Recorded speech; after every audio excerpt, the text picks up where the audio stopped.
So I'm going to come to each of you for your one final takeaway or your one final message to today's audience. Maura, I'll come to you first. Okay. Yeah, well, because I cover also the regular the CO2 market space, my big emphasis is, I am very concerned about, our ability, the dry ice industry ability to grow over the next few years, because we are looking at supply going down. And what we really need to do is be aware of that, try to, whether it's, diversifying your supply, putting in more storage. We've got to do something about it, but you can't do anything about the fact that there's just not the same amount of supply, and you can only push plants so much for capacity utilization. So I think it's really important to pay attention to this. And, these new sources coming on, I am working with some of these people that are putting in these new sustainable sources, and it is more regional, and a lot of the people that they're approaching are the distributors. So there's a kind of a real kind of sea change happening in our industry now because of what has happened with the declining sources from the decarbonization, but now it's creating other new opportunities. So it's going to be a very interesting next 5 years to see how this industry, really develops. Thank you, Maura, and we'll be covering all of that in Denver in just a We few will weeks' time, indeed, won't we? Stephanie, I'll come to you now. What would be your one takeaway?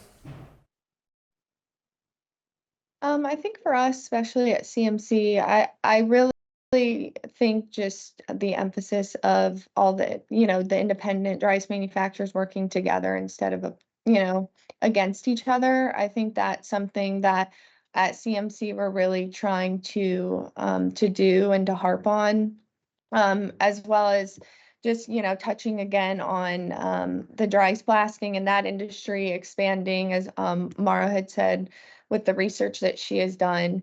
I think that that's just going to keep increasing. I don't see that going away anytime soon. So it will be interesting to, at the CO2 summit as well. It's great to, talk to everybody and what they're seeing in their markets, because, depending where you're at in the United States, it can differ tremendously. So just, I think, like Maura said, is diversifying your supply chain as well, and maybe just looking at buying differently, and see how that works for you. But at CMC, that's really what we've been priding ourselves on, and just taking actions to be proactive instead of reactive, to avoid getting into situations that might not be the best. And yeah.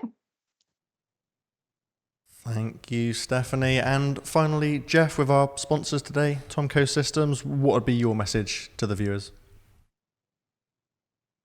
Well, September in Denver at the CO2 Summit will mark the third anniversary of my presentation in Indianapolis on the same stage at the CO2 Summit, where I said four things: that where you get your CO2 from today won't be where it comes from tomorrow.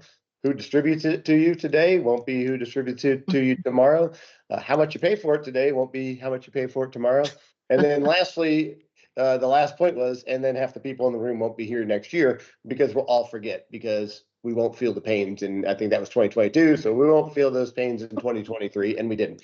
And to tomorrow's point, it's coming. It's coming at a slower rate. And when I said tomorrow, I said probably in 3 to 5 years, this market and industry are going to look dynamically different. And I think we're still on track for that. Absolutely. As I said earlier. So to kind of convey what both of these ladies just said, the alternative supply is going to be critical, and rethinking how it comes and what we pay for it and who's distributing it. That is all going to continuously change, and adapting to that is going to be the most important thing that the industry and this market can see, both for CO2 supply in general, but dry ice. And so, but given all of those factors, the impact on dry ice becomes, how do you most effectively and efficiently use that CO2? Because you do use 2.5 pounds of CO2 to make 1 pound of ice.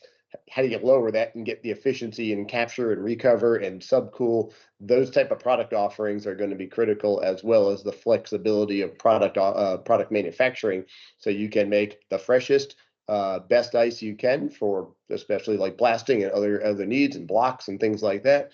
But then also have flexibility in your manufacturing process to meet the needs of your customers in real time and on demand. And alternative supplies, whether it's biogas, whether it's rail and locomotive capture, whether it's direct air capture, all of these things have a home and a place and a market, and they're coming. So that's we're all looking forward to the summit in September to continue these conversations, and I think you will see more and more of these that come online globally.